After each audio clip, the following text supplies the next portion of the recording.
The Grizzlies fired Taylor Jenkins with 9 games left, and the Denver Nuggets fired both their head coach and GM right before the playoffs. This begs the question, is the NBA overreacting with these firings? No class, no balls. That's what I'll say about that. How's it going today, POV fam? Welcome back to Point of View. As always, we appreciate your comments and feedback like this one, so be sure to hit us up because you may see it in a future video. But to today's topic, does the NBA have a problem with patience regarding their coaches and GMs? Now, it is understandable that there will be some firings this week with teams that miss the playoffs. There are teams heading into the playoffs that fired their coaches already. Of the teams in the past 6 NBA Finals, Joe Mazzulla, Jason Kidd, Erik Spoelstra, and Steve Kerr are the only coaches that still remain with their teams. And Kidd and Mazzulla literally were in the finals last season.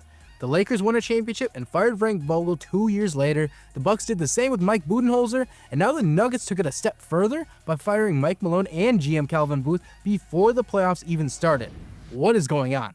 The Nuggets presumably did this to motivate their team or appease Nikola Jokic. Could this end up being a major distraction? Here's what the Nuggets star said about the firings.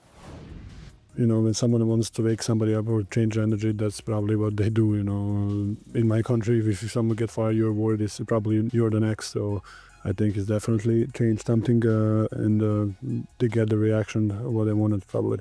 Like I said, I mean, if you want to change something, that's how we do it. And, you know, the owner wanted to do it. So, and it happens.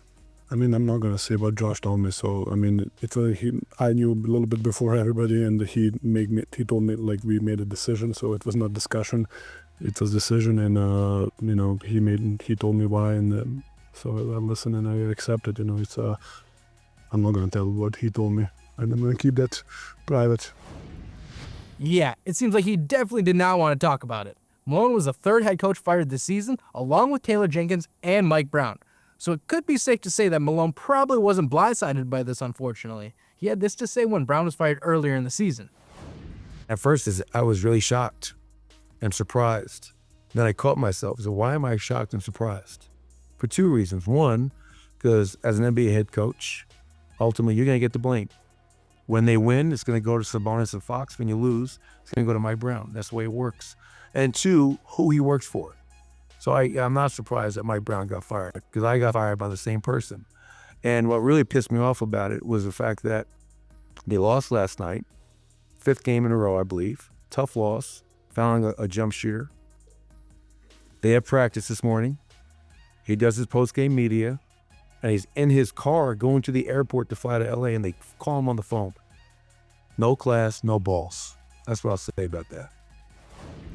So the players get all the praise and the coaches get all the blame. Got it. With Malone's departure, only 3 head coaches hired before the 2019-2020 season are still employed by their teams. Greg Popovich, 5 NBA championships, Steve Kerr, 4 NBA championships, and Erik Spoelstra, 2 NBA championships, but 6 finals appearances. So this is what it takes to last longer than a few seasons? Win immediately and often.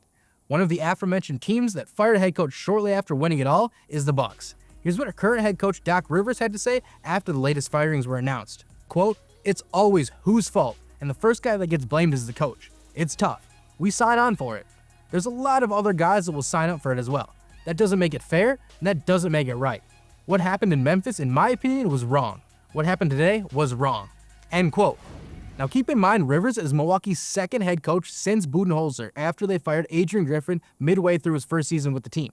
Now, coaching changes happen across all major sports, but lately the NBA seems to be the most excessive. In fact, since 1990, the NBA has the shortest average tenure of all major sports.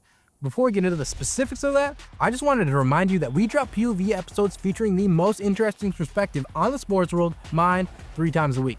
Tuesday, Thursday, and Friday. I'm talking the stories you won't get anywhere else, so remember to join the discussion, smack that subscribe button right now, and turn on notifications so you're always in the know. Let's get back to it. Since 1990, an NBA head coach's average tenure is only 3.2 seasons. That's less than the NFL by over a full season. So if the NFL stands for not for long, what is the NBA? New boss arriving?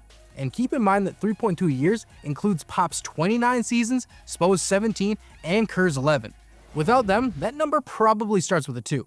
Take the Phoenix Suns, for example. They go to the finals and lose with Monty Williams in his 2nd season.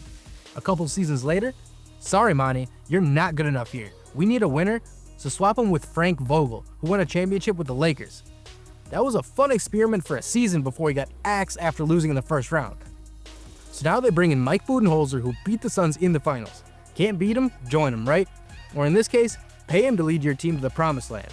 Well, the Suns didn't even make the playoffs this season. They have gone way downhill by making these changes. So while this seems like a trend that's here to stay for now, it has rarely worked out for the teams looking for an immediate change, and a tipping point will come soon enough. One team that doesn't appear to be looking for a new head coach anytime soon is the Cleveland Cavaliers. For our feature on why they are better than the Boston Celtics that we put out at the beginning of the season, check out this somewhat dated point of view. In the moment you've been waiting for, here's the answer to today's trivia question. We appreciate you tuning in. We see you back here on Thursday.